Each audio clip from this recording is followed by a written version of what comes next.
I have just accepted Her Majesty the Queen's kind invitation to form a new government.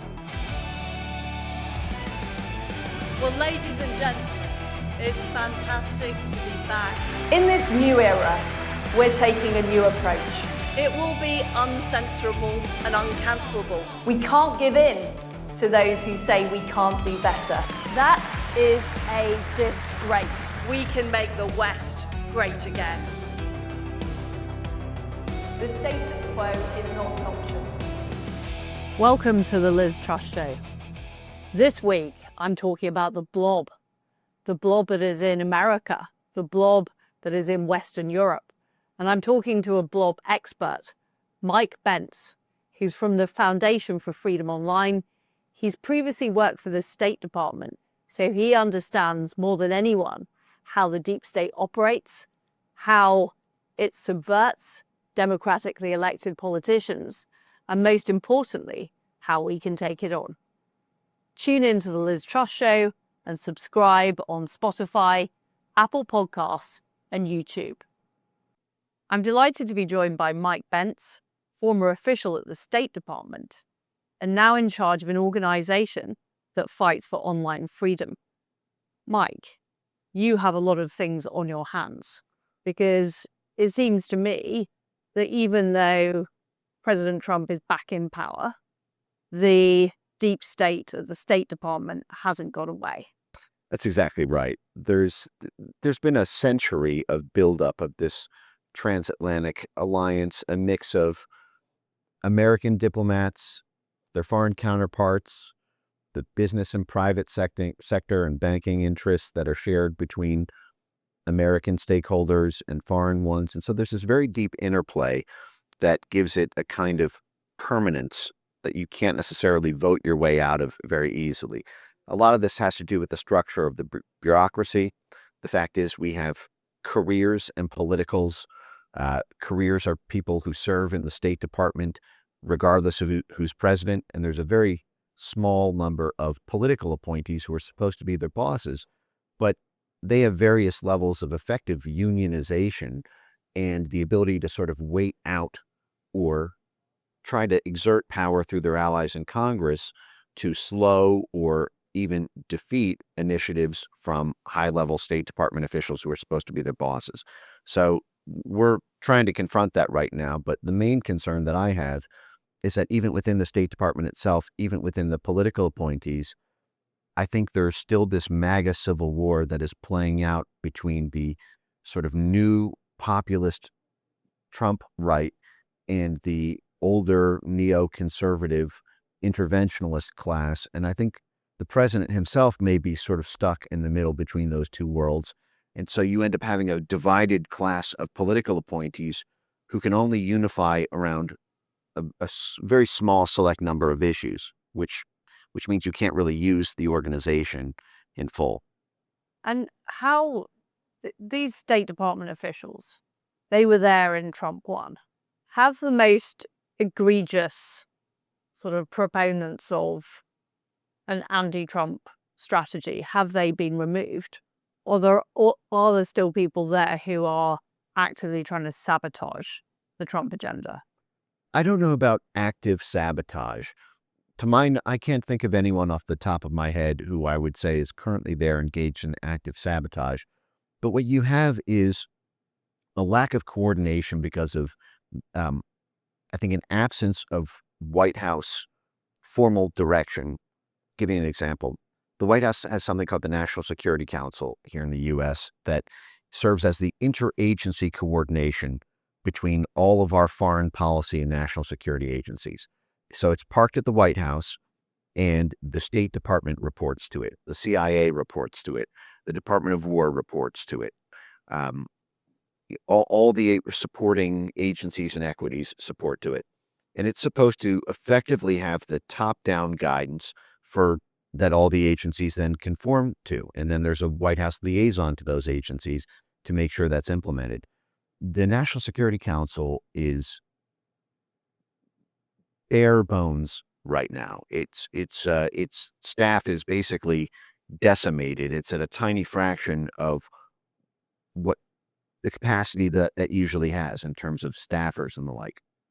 And you saw this even with Marco Rubio, the Secretary of State, having to double as national security advisor, a position that he's now had for many months. This is highly unusual because usually the task of being national security advisor means running the National Security Council and the hundreds of staff that comprise that. But it's now, I believe, into the double digits. It's dipped that low, which means there's very little oversight. But is this because people have left who didn't get with the program? I don't know if it's that. Certainly there was a significant downsizing after the departure of Michael Waltz from that role, who was the former national security advisor. I don't know if it's because in the president's discretion, keeping a small circle of trust is important. Because it sounds eminently sensible to me. Because what I saw in the British government is the legions of officials who were, if not actively trying to sabotage things, at least trying to maintain the status quo. Right. And it seems to me that it's in the interest of people who want change to actually have smaller numbers of people, because there are fewer people to be able to conduct that kind of operation. Right. Well, that was my thought process too at first when I heard the statistics about how small it had gotten. The issue is the National Security Council is supposed to be your eyes and ears into the agencies. And so having, say, 10 people instead of 100 people looking into the various departments of the State Department, even around issues around Europe. So right now, Sarah Rogers, who's the Undersecretary for Public Diplomacy, it's been reported that she's considering providing U.S. State Department financing to various think tanks and charities in Europe that broadly advocate for free speech online as an export of American values, the classic sort of thing the United States has been doing for a century. During the entire Cold War, the United States supported charities and think tanks in Europe that supported free speech. This was consistent. And we probably need it more than we ever have done. That's Because right. people in Britain are getting arrested every day Right. for speaking out online. There's a silicon curtain now that's descended over Western Europe, whereas it used to be an iron curtain behind Eastern Europe. And this is something that the State Department has many different bureaus that could be contributing funds to an initiative like that. There's the Europe and Eurasian Affairs Bureau. There's Democracy, Rights, and Labor Bureau. There's media assistance and all sorts of academic type grant-making functions. And this effort by Sarah Rogers, the Undersecretary, appears to be an isolated one without broader support from the rest of the State Department. I'm not sure. I've not seen, for example, the Undersecretary for Europe and Eurasian Affairs opine on it. I've not seen the Undersecretary for Democracy, Rights, and Labor opine on it. Same thing on the media and academia and side of that. And what I suspect is happening is that there's non-alignment in terms of the various bureaus doing their own thing and having a different posture about how to treat issues around the EU, having a different posture. You're saying they're EU sympathizers. I'm saying that there are people who are more concerned, for example, with trade than with free speech. And while they are not necessarily trying to actively undermine the president, people are often installed in these roles because of favors owed to donors, because a good word has been put in with somebody who, has the ear of the president or the Secretary of State or someone around them, and that they may be more concerned with, for example, securing an energy deal, metals and mining, agriculture, some posture around Ukraine or Kyrgyzstan or Central Asia, or they're trying to pivot off of China or the like. That which are all very noble and important things, but if that comes at the cost of deprioritizing the global fight for free speech in the midst of the greatest crackdown, arguably in human history, if you look at the scale of the persecution that's happening for totally benign political opinions expressed online, what you end up happening, I think, is a lack of coordination. You have this enormously powerful institution, the U.S. State Department, which encompasses not just the overt diplomacy of the diplomats and ambassadors, but all of the soft power influence from everything from the Central Intelligence Agency to the NGOs to the various democratic institutions that it funds through grant making, through the National Security Council's support network. And what you have is basically no effective singular policy push that implements all of these different instruments of power that it can exercise, in part because I don't think there's unanimity even within the State Department about what kind of leverage to deploy. For example, there's a fight right now around the EU around something called the Digital Services Act. It's the Digital Censorship Act. It is a total monstrosity. It imposes a 6% global annual revenue fine on American social media platforms if they do not basically rip up the insides of their company, hand it to EU bureaucrats on a silver platter to allow them to basically spy, survey, create these topographical network maps of every narrative that's trending, and then demand that it be banned as part of their disinformation risk assessment. This is targeting X, isn't it? It's targeting X, and the UK has a version of this called the Online Safety Act, which is basically the evil cousin of the EU Digital Services Act. They were both made in tandem. They were both formed from the beginning with essentially the exile class of the U.S. State Department under Trump 1. So this exiled class, where are they now? Where are the alumni of the deep state that are no longer in the State Department? Well, unfortunately, many of them are on the board of the National Endowment for Democracy, a CIA cutout that has been the most prolific arm of the CIA and State Department in the NGO space for 4 decades now, that Republicans, with a Republican majority in the House of Representatives and a Republican majority in the Senate, have just given $315 million. My concern... Why on earth have they done that? That seems crazy. 100% of Democrats voted for funding to it. It played an enormous role in basically every political black ops operation against the first Trump administration. 100% of Democrats voted for it to be funded. 81 Republicans, about a third of Republicans voted for it to be funded, joining with 100% of the Democrats. And as to the reason why, I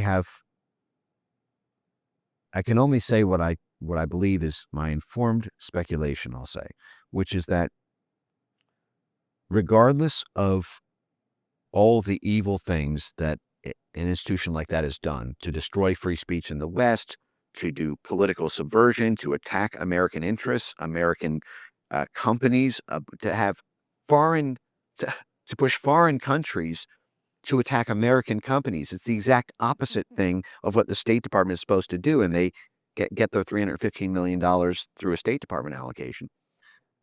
The reason is because, in my view, that institution plays a very helpful role to the State Department, our Central Intelligence Agency, our National Security Council planners in certain hot-button areas like Ukraine, Venezuela, China, Iran. And so any attempt, for example, to declassify CIA documents to reveal the breadth of its role, any attempt to publish USAID documents or to publish operational details or to force them to actually disclose their public grant-making apparatus, if you expose them in the UK, if you expose them in France, if you expose them in Spain, you expose them in Ukraine. You expose them in China, in Taiwan. You expose them in Venezuela. You expose them in Iran. And so this becomes this big issue, which is that if reform involves effectively blowing up or doing, and I mean that obviously metaphorically, but if it means forcing many of the instruments of covert American soft power to do a naked lap to the world, it unfortunately blows up a lot of in-process operations that are considered, in my view, by this administration to be currently ranked far higher in priority than the fight for free speech. So you will find, for example... But you're in favor of blowing it up. I think it needs to do, in Game of Thrones, there's a scene where, one of the, the senior figures in the story is forced to do a naked lap around the castle while everyone is shouting, shame, shame, shame. And then she comes back. We have prison for these sorts of things. We have a kind of serve your time, show some accountability has been made, and then things can be reformed. Even if the institution goes on, putting it through that process of total transparency, of apology and restitution. This is what happened with our own CIA in 1975 and 1976. It took the Church Committee and Pike Committee hearings that, where literally you had the CIA director holding up the heart attack gun, showing, that it could assassinate people and make it look like a heart attack instead. You had the COINTELPRO revelations, the Operation Mockingbird revelations, the MK Ultra operations. Now, this only came about because there was already considerable public anger. And when that happened, there was even more anger when people saw how many levels of corruption there were to it. In response, the Carter administration did something called the Halloween Massacre. They fired 30% of the entire operations wing of the CIA. They devastated its budget. They didn't end the agency, though, and today, arguably, the CIA is more powerful than it's ever been. So, but that was a way to, there's this argument right now all over the West about trust in democratic institutions. This is a big watchword. Well, it's like a record low. No one trusts them. Well, there's the And question. I'd argue with the terminology democratic institution because they're not democratic. That's the problem. Of course. If they need to say it. It's like the EU. If you go into Brussels, there's this massive block capital saying democracy that they sort of built out of bricks, and Yes. it's the least democratic, Right. or one of the least democratic institutions in the world. Yes, no, there's the they live glasses where everything means the opposite. But there's the question of how do you, if you need these institutions to have a healthy democracy, let's just accept their premise for a second. Their argument is that speech that undermines trust in these institutions is a threat to democracy itself, because these institutions are vital to our checks and balances, to the everything from keeping the Justice Department fair and equitable, to keep the trade and the lights on, and our representative democracy, checks and balances, everything has to be administered through these institutions. And so the argument that they've made is that speech that undermines trust in those democratic institutions, whether it's true or not, is still destructive to democracy. And so their solution has been to censor anything that, quote, undermines public faith and confidence in democratic institutions. This is their phrase. Literally, the State Department, USAID, our National Science Foundation, our Department of Homeland Security, we're all giving out hundreds of millions of dollars of grants to censorship organizations in the U.S. and abroad. In the U.K., they funded, the University of Cambridge, the University of Oxford, the University of Sheffield, groups like the Institute for Strategic Dialogue, the Center for Information Resilience, all of these. And all the grants had this common language that they were arming these professional censors whose job was to sit online all day and create narrative network maps of who's undermining trust in Christopher Steele's, P dossier, who's undermining trust in support for Ukraine funding, who's undermining trust in COVID vaccines, who's undermining trust in the official narrative on climate change. And so their way of seeing the world is that if trust can't be earned, it has to be installed by force, by censorship.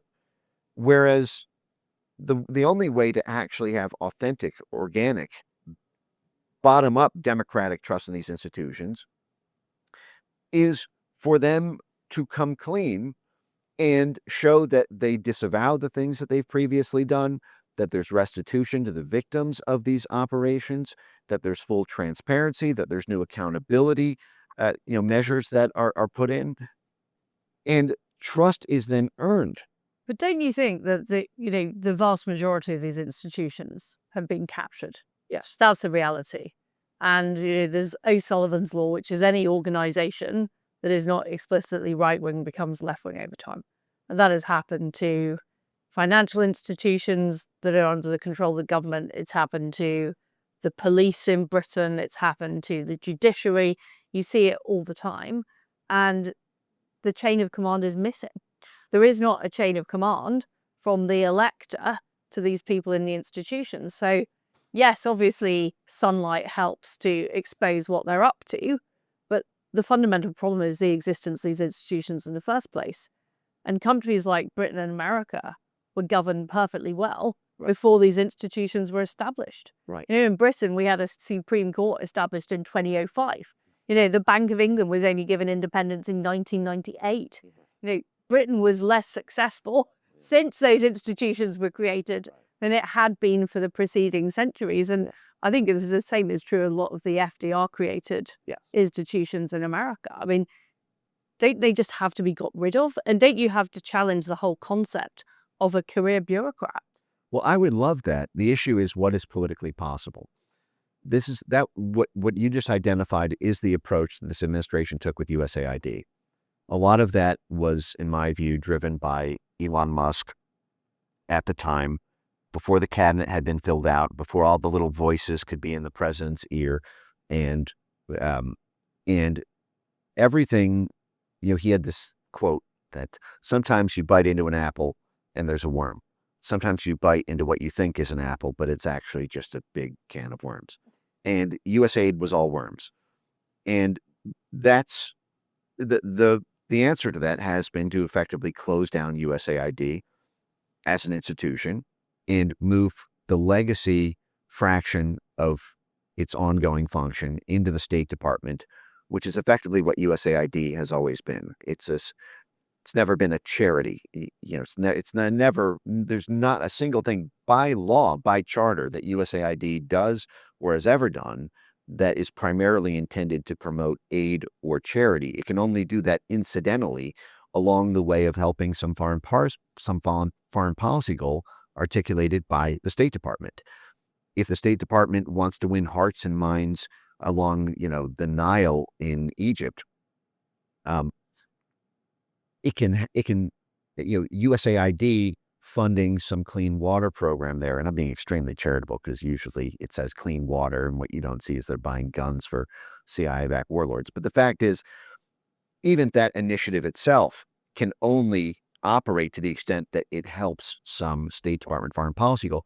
So it's very natural to move it into the State Department and effectively centralize that function without having this insane, independence layer that allowed USAID to completely operate under cloak of secrecy, even during Trump 1. I mean, famously, the Trump USAID funded a group of hit-piece investigative journalists who dug up dirt on Rudy Giuliani to help kick off the Russiagate impeachment. I mean, they're funding the purchase by political hitmen to buy the guns to put in the chamber to shoot the administration with. This would never happen on the outside. This is exactly what has happened in Britain during the Conservative government. Organisations like the Home Office funding Hope Not Hate, which was explicitly campaigning against Conservative policies. Right. Well, and this gets to what happens when you don't have a cohesive coalition. You might come together as a coalition to win power, but then once in power, it's instead of it becoming about, say, conservatives versus Democrats, or, essentially, labor versus conservatives or whatnot in the UK, you have this contest for the spoils of victory. And then what you have is effectively both sides using Democrats or, other coalition blocks to try to win the, it's like you're in this dummy war, and you go, well, these Democrats, we get to see them here. We can use, if we team up with them. Or using the bureaucracy. So what I saw was opponents within government would team up with the bureaucrats to stop things happening. Yes. But I think it's a necessary but not sufficient condition that you have an ideological plan. It's pretty difficult to implement that ideological plan if you have an organization with lots of different arms and all this dispersed power and all these individual fiefdoms that are labeled independent. Right. So I think you've got to both have an ideological mission that everybody is signed up to, and you've got to be prepared to break the system. Well, there's a number of things that are blocking that kind of permanent staying power of the MAGA movement, if you will, or whatever you want to call the current state of the version of the right-wing movement in Let's the just United call States. it the mega movement in Britain. The mega Make MAGA, England yes, great the transatlantic mega MAGA movement. And one of these is the absence of a self-licking ice cream cone. As you said, refer to that quote that every institution that's not explicitly right-wing becomes left-wing. I'm not convinced that that is because of an ideological trend leftwards. I think the way most of this works is that ideology, there are some diehard true believers, but most of the case when you're talking about the bureaucrat level or the mid-level, mid-career type folks, what you have is that ideology becomes flexible depending on what people are willing to pay you to do. And when you look at something like USAID, it pays out it was paying out $45 billion a year to a professional class of operatives. That's true. That's true. Who are then bought into that government agency and the foreign policy articulated or subarticulated by that agency. You're buying institutional votes for the corruption that's happening. It was the same thing with our African Development Fund. It was the same thing with half our bureaus at the State Department. And you did have Republicans who were in on it, internationalist Republicans. John Bolton was the head of policy and budget for USAID under the Reagan administration. The National Endowment for Democracy that I mentioned, this CIA cutout that we're currently in battle with, was created by the Reagan administration, by Republicans to fight the Cold War. But then basically when Trump won, this institution that has been effectively a NGO front for CIA work to stop Russian influence, when Russiagate happened, and they were on the sort of John McCain, Hillary Clinton, Coke and Pepsi, sort of a view of things. The Republican side of that organization teamed up with the Democrat side because Bush had, both Bush and Clinton lost. So they teamed up as this coalition. But what I'm getting at is there is also a outside complex beyond the government itself that supports this institutional class. And there's not yet been an effort by we call them the Blob. Yes. The Blob is this tapestry of government, private sector, civil society, and media, all seamlessly moving between jobs. Look at, for example, the career of Bill Burns, who was the CIA director for 4 years under the Biden presidency here. He was State Department head of political affairs, then Deputy Secretary of State. Then he went to a think tank called the Carnegie Endowment for 7 years, which is highly inflected. It's a very frequent soft power vector for the U.S. government. That's why it's funded by the State Department, USAID. And then he went to CIA and became CIA director. So in and out of government. Same thing with, Mike Pompeo, who is the CIA director under the Trump administration, under term one. He then became the Secretary of State, and now he's in the private sector, and there's this squishy revolving door. It's the same thing if you were doing covert action for CIA or if you're working as State Department grantee.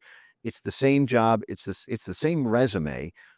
And so there's nothing like that on the other side. When the Trump administration officials were in exile after the 2020 loss, you did not have hundreds of politicals rotating into elite think tanks. No, they're going to podcasts, aren't they?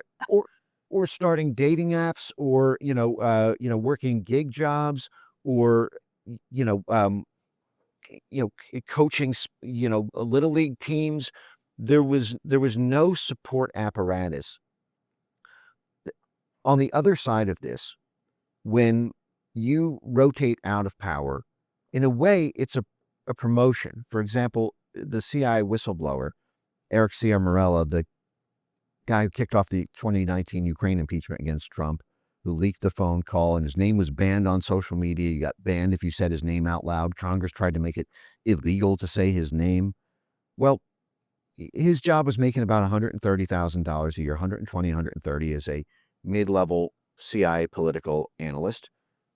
He left that immediately to make $280K or so at the Carnegie Endowment, which was being run, by the guy who had become the CIA director. You make 2.5 times the salary with your outside job for advancing the agenda on the inside. There is nothing comparable like that right now. How do you fix that though? Because there's such an inequality of arms between the two sides, because there's so much grift on one side of the equation. There's actually a pretty easy answer to that, which is that the MAGA donor class, if it's serious about having institutional and ideological staying power, has to focus as much on the institutions outside government than the ones inside.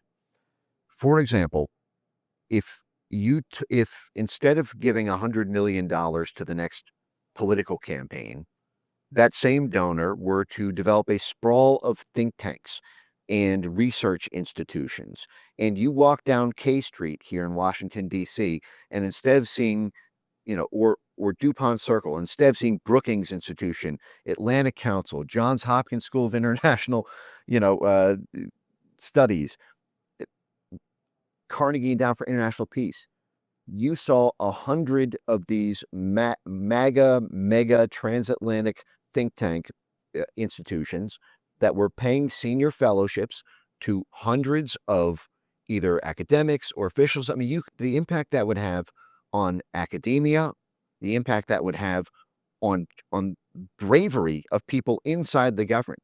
If people knew that if they stood for the right thing inside the State Department and they got fired, that they would parachute into, frankly, an even more well-paying, they might not have the power they would have as a government official, but they'll be making more money. They'll have more long-term career security if they are parked at a think tank or a research institution. How likely do you think it is that the MAGA donors would pivot in that direction? Well, this gets to the underlying question about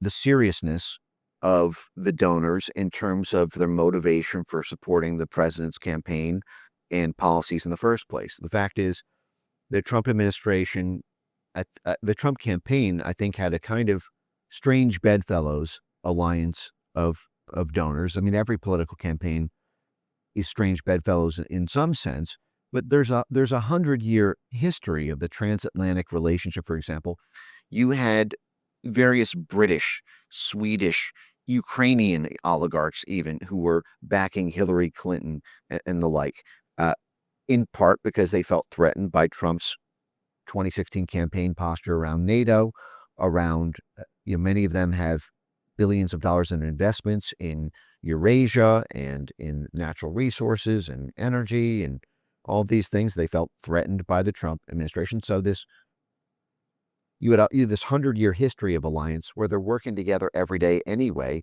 in terms of the relationship between the hedge funds, the commercial banks, the portfolio companies, the NGOs riding off the grant money, the diplomats in power to advance those interests and then get board seats or sinecures.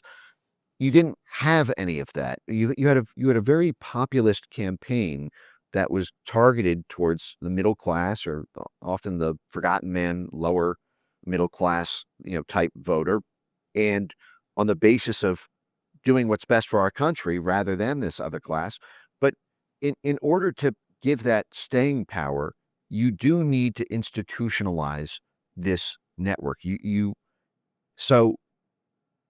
think every donor is a little bit different in terms of what they would want to support. My frustration is there has not been any sort of strategy going into the infrastructure. The strategy has been around the ideology and, how do we convince these kind of voters that this policy is correct? How do we frame this or shape this? Rather than about the parapolitical layer that is not just necessary to have staying power and longevity as a movement, but will actually allow you to implement power much more effectively and efficiently, because now instead of having a political class at the State Department who's afraid to step on the toes of the careers because they might use this kind of bureaucratic jujitsu to get them fired, or back channel with a congressman or senator to place a phone call to hurt the politicals' careers, so they don't want to mess with the principal deputy assistant secretary who they know is protected by, this important congressperson. Is if you have that outside apparatus, it will create a fearlessness, and it can create a unanimity that will allow the seamlessness of action within the government, which is the only thing capable of taking on the seamless machine on the other side. I think one of the problems, though, is you have to see it to believe it. You have to be burnt by the system to understand exactly how it works. And people outside the system, donors, even people who are patriots, who care about America, who care about Britain, they haven't felt that visceral sense of, I sometimes liken being in government to being a combination of being in prison and drowning at the same time. And that's what it feels like when you're surrounded by the blob. Right. And I think it's difficult for people who've never been through it to understand that. And of course, that was the benefit of having Trump 1 and then a gap in Trump 2, is you had a lot of battle-hardened people. Right. And I was very encouraged the first 5 months of the administration. I think that the scars of those wars or torture programs, if you will, motivated a very intense sprint of activity in terms of what DOJ was doing, going agency by agency, cutting contracts, supporting the political appointees against the career bureaucrats. I remember vividly phone calls I had with new State Department political appointees in early 2025 who said that DOJ was a complete game changer, because now for the first time, careers did what the politicals, the career bureaucrats, were doing what the Trump political appointees demanded, which is their job to follow those orders in the chain of command, only because DOJ served as this middle layer that it could immediately pull the trigger and get something defunded. It can immediately pull the trigger and have action taken, disciplinary action or the like, at that career class. So for the first time, for about 3 months, the U.S. State Department worked the way that it should. And then I think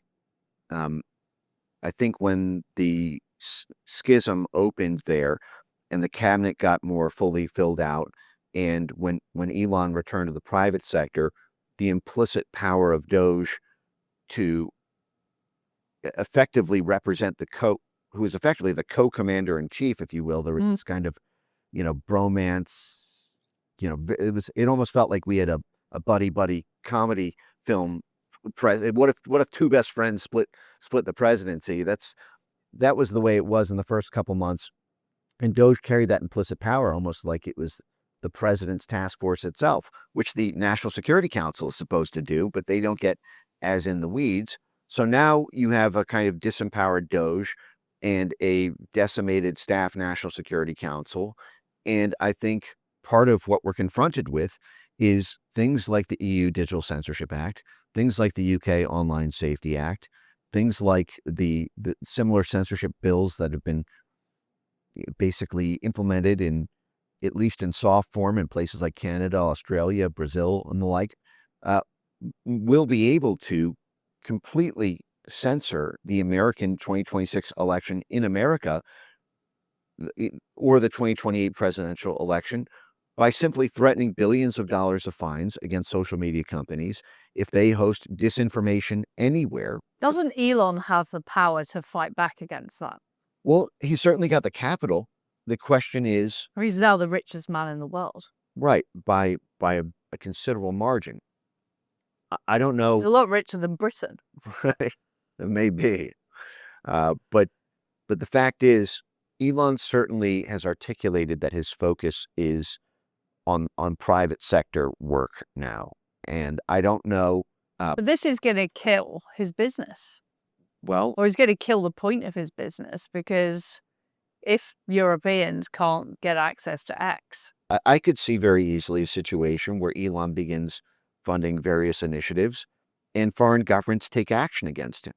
They argue it's some sort of foreign agents type thing. You were talking about the infrastructure. Right. And the fact that MAGA supporting donors need to think about creating the infrastructure. Right. Surely part of the infrastructure is what the Blob have, is they have their kind of transatlantic alliance. And, Mark Carney to me is the poster child of this, who's governor of the Bank of Canada, governor of the Bank of England. He World Economic Forum young leader, now messing up Canada. These kind of people are still pulling the strings. The World Economic Forum, we've just had the Munich Security Conference, they're all there as well. Where is our counteraction to that? First of all, I 100% support and think it would be completely game-changing if Elon were to do what you just articulated. I was only raising in that example that if, for example, the State Department and USAID would give tens or hundreds of millions of dollars to these charities, nonprofits, think tanks in Europe for, say, a countering disinformation initiative, and then it would go out into the foundation world for co-financiers of that. It would go to the Ford Foundation. It would go to the Open Society Foundation, go to the Omidyar Foundation, go to the Newmark Foundation, go to the Knight Foundation. It would literally They spend years building these up. Right. Years and years and years. And the same thing could be done where, for example, with this new initiative that Sarah Rogers, the Undersecretary for Public Diplomacy, just announced around digital free speech, it would be natural to have, for example, the XAI Foundation as a potential co-donor to that thing. What I'm saying is, because of how vindictive and corrupt many of these forces are, you need to be prepared to have backup from the U.S. government itself. If Elon were to fund institutions in the UK, in Spain, in France, in Germany, wherever, I would hope that the State Department would be as supportive of that as possible at every layer of it, at the diplomatic layer, at the implied threats of using leverage if they were to interfere, if a foreign government were to take hostile action against this. This is the sort of thing that is bread and butter. You can look in the WikiLeaks classified cables that were published by Julian Assange, where if a Blob-aligned NGO was being threatened in Tunisia, random country X, the State Department, the U.S. Embassy, the U.S. Ambassador would do everything possible to make sure that nonprofit organization was allowed to operate independently, unharassed, without being threatened by the Ministry of Justice on BS charges and the like. And I don't know what the state is currently between the president and Elon Musk, or high-level cabinet officials and Elon Musk. It has bothered me that there does not seem to be the level of support that communicates credible threats to foreign countries, that if they mess with an American champion, X is an American champion company. We have this national champions credo at the State Department, where we define the national interest of the United States as being the aggregate of the interests of American citizens and American champions. We argue that what's good for ExxonMobil is good for America because that gets more American jobs, more American GDP, more American access to, a foreign hydrocarbon resource and the like. And my concern is that these things need to move in tandem. Elon, I would love it if he were to be the first mover on something like that. He could certainly do it domestically. And Elon did articulate during the 2024 campaign that he wanted to be the anti-Soros. And he sort of billed himself as such, and I think made something of a study of how George Soros would set up these various networks and fund various institutions. And I do believe that there's certain funds for education and STEM learning and the like that Elon's charities have supported. The fact is, what is missing is this entire infrastructure. George Soros was a hedge fund manager, but he set up through the Open Society Foundation, the Open Society Institute network, think tanks, charities, non-profit, employing. A lot of them also leverage in other funding. Yes. So he uses his cash very, very effectively to achieve this. Right. Well, I mean, for him, it's kind of an insider trading operation, because what happens is, I mean, this is like a amazing example, because it's sort of in the news right now with the Epstein thing. Epstein was close with this network around a British metals and mining interest, Rio Tinto. In 2006, the State Department began basically pressuring the government of Mongolia to do this deal with Rio Tinto to give them these mining rights, and the State Department worked with the Open Society Foundation to stage these various protests and to try to put pressure on the Mongolian government. And then George Soros acquires a massive equity interest in Rio Tinto. So it's like the Open Society Foundation was doing street riots. It was back channeling to members of the Mongolian parliament. It was working with the U.S. embassy in Mongolia, all to help a non-American company. It was a British company, secure these mining rights on favorable deal terms. And the sponsor of the NGO network doing all this influence network, his hedge fund is invested in that company. And it's that same thing, time and time again. This is what we've seen with Epstein more broadly. Yes. Look at Peter Mandelson, who was leaking secrets from the British government to Epstein. Yes, that's exactly right. That's the favor bank. Do you see the Epstein scandal as a core part of this, the way the Blob has operated? Absolutely, 100%. And you see Epstein in basically every layer of it. Started his career in the finance world. This is the center of the donor drafter class. You have these kind of New York hedge funds and private equity and alternative asset fund type folks. They then fund politicians who then do geopolitical action and foreign policy actions that benefit their private interests. Like, take for example, President Obama's national security advisor was a guy named Tom Donilon. So that's who ran the National Security Council under Obama. The Bill Burns was not President Biden's first choice for CIA director. According to the New York Times, President-elect Joe Biden first asked Tom Donilon to be the director of the CIA. Tom Donilon turned it down because he had just become the president of the BlackRock Investment Institute and the vice chair of BlackRock. Now, Tom Donilon was the national security advisor. He won the CIA Agency Award, the Director's Award, the most distinguished award you can get at CIA. He then goes and is the vice chair of BlackRock with $10 trillion of assets under management. His brother, Mike Donilon, is the senior advisor, part of what they called the kitchen cabinet, not just the inner circle of the cabinet, but the 3 or 4 people closest to Joe Biden for his whole career. Mike Donilon had been Biden's political manager since 1982.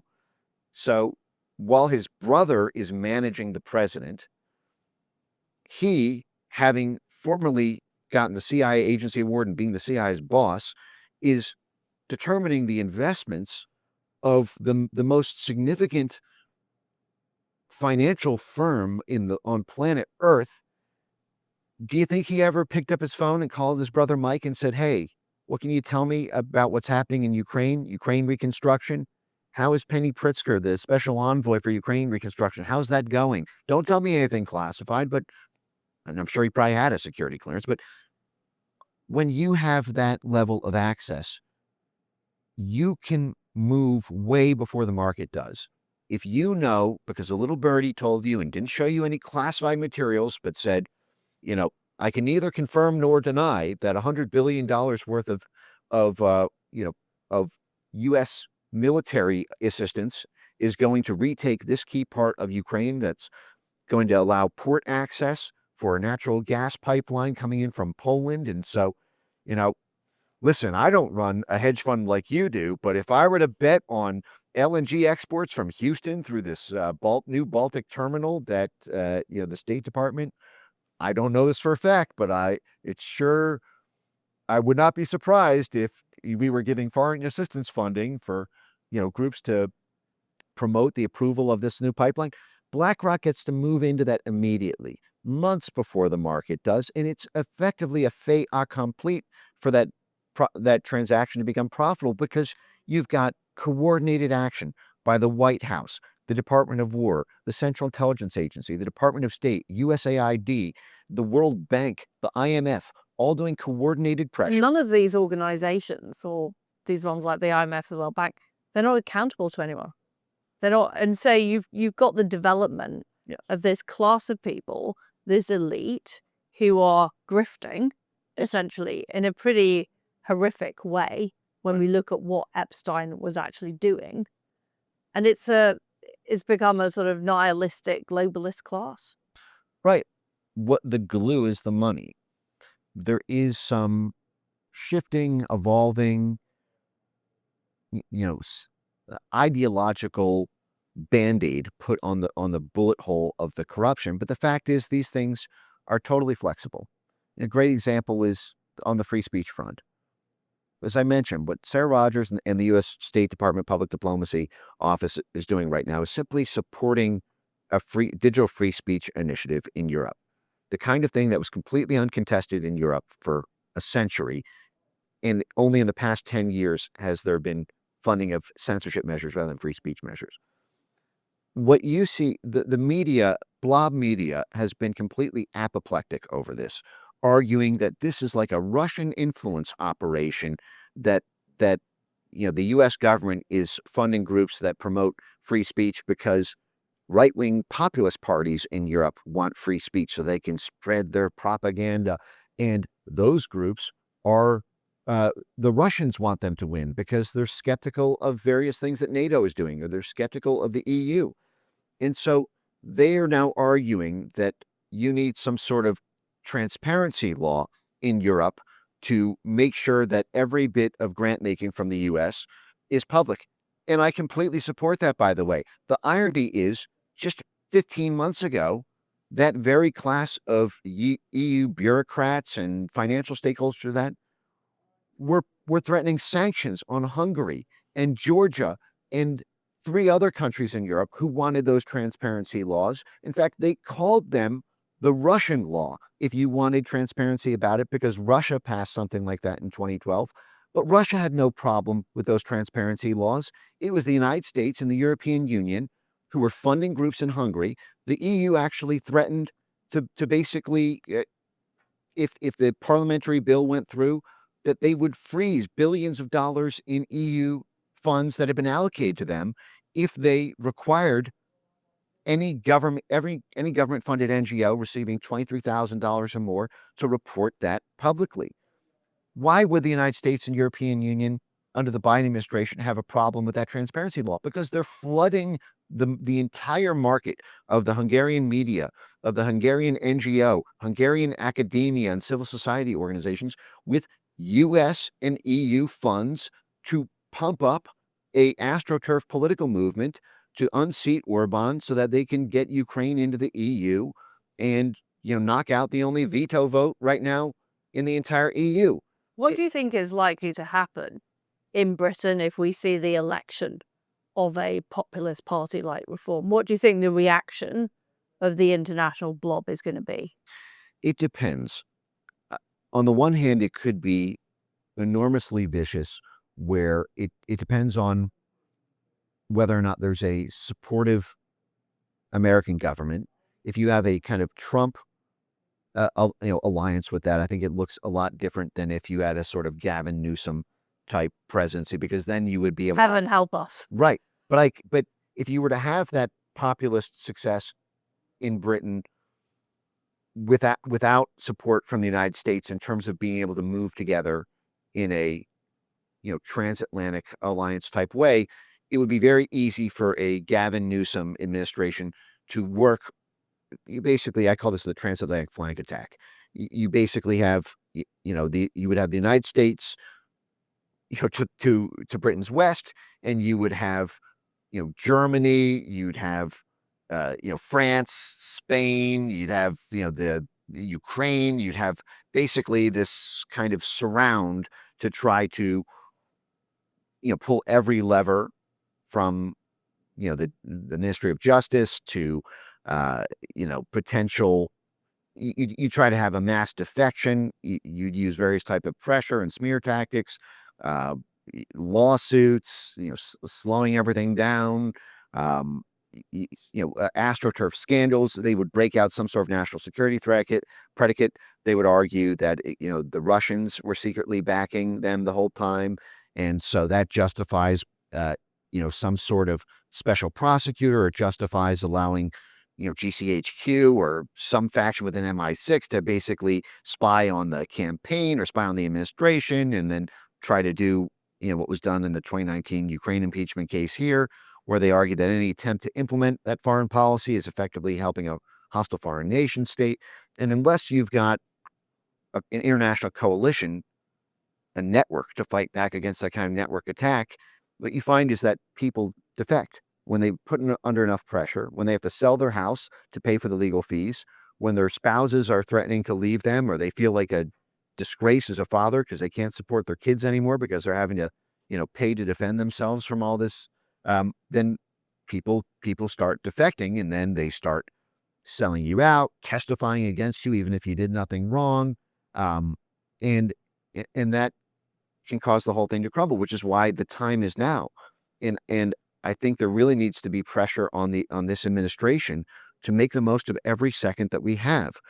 You have a Republican presidency with a MAGA mandate. You have a Republican House of Representatives, a Republican Senate, a Republican Supreme Court majority, and yet you have this division, and this total failure to set up the kind of institutional apparatus that is the idea fixe of the other side, not just because of something agreed 100 years ago at the end of the Second Cold War. They all rotate into these jobs to do that when they got to USAID, when they got to state, when they got to the civil affairs branch of the Department of War. One thing I would love to see the US do is dismantle the UN. Yes. The UN is on US soil. Yeah. It is an institution that pursues an anti-West agenda. Yes. It's currently pursuing an anti-British agenda with the Chagos Islands decision or advisory decision at the ICJ. That would be a real thing that could be done. I think that would be enormous. I know that the Trump administration pulled out of various things like UNESCO and some of these funding apparati. Now, I'm trying to think of what the political pushback beyond the obvious would be. Certainly, you have these institutions like the World Bank that derive a significant amount of their power through these kind of UN implementation mechanisms. And I wonder if the bank, who would have the bigger revolt against that, the development class of NGOs or the bankers who essentially draft off of the enforcement arm of the World Bank and IMF. My concern is that simply calling for that as a political solution, even though I fully support it and totally agree about the corruption, when I think about what's politically possible, I wonder if the banker friends of the admin would say that's going too far, and the doing it without some sort of replacement mechanism that at least allows, without the sustainable development goals and all of the sort of corrupt purposing of the UN octopus, if there's a way to preserve certain key functions of the World Bank and IMF, and I don't even want that in an ideal. I'm just thinking about what's politically possible. But this also gets to the same issue that we have on so many of these other fronts. When I talk about the National Endowment for Democracy and how Republicans just gave it $315 million, even though it's got the exact, the president of it, Damon Wilson, was running the Atlantic Council Digital Forensics Research Lab that was coaching hundreds of journalists about how to get Trump and millions of his supporters censored on Twitter for disinformation, for challenging Russiagate. He's still the president, and so you have Ann Applebaum, who's still on its board. Who's literally on TV like yesterday, saying that the whole Trump admin is basically operating like Russian assets, and calling for his arrest for years. But the fact is when you point to the things that are useful to a critical enough quorum of Trump world donor interests, when it comes to Iran, when it comes to Ukraine, when it comes to Venezuela, when it comes to Taiwan, you don't have a replacement National Endowment for Democracy, a mega Ned that can slot in and take over. For example, Ned appears to be running, like a multi-$100 million smuggling network in Ukraine, run through the unions and the Solidarity Center there. Where it can move all sorts of black market goods through this. You don't have, and it can do this because it was created by the Central Intelligence Agency. It operates in plain daylight as the overt side of this vast soft power and covert political influence operation. It was highly controversial in the beginning because it was explicitly so. Now it's just a de facto arm of our foreign policy. But the fact is there is no mega transatlantic version of that to slot in and take over that role. Maybe, Mike Benz, you're going to have to create it. Well, someone does. Thank you so much for coming on the show. It's been great to talk to you. Thank you for the fight that you're leading. Mike Benz completely understands the forces we're facing. And we're not just facing them in America or in Britain or in France or in Germany. This is a coordinated network of people who want to stop democracy. They want to stop people who understand the priorities of the public being delivered, and they need to be taken on.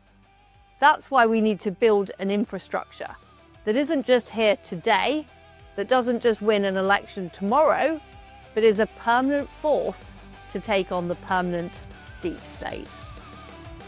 Thank you very much for tuning in to the Liz Truss Show. Please subscribe on Apple, on Spotify, and follow me on YouTube. Thank you for your support, and here's to the counter-revolution.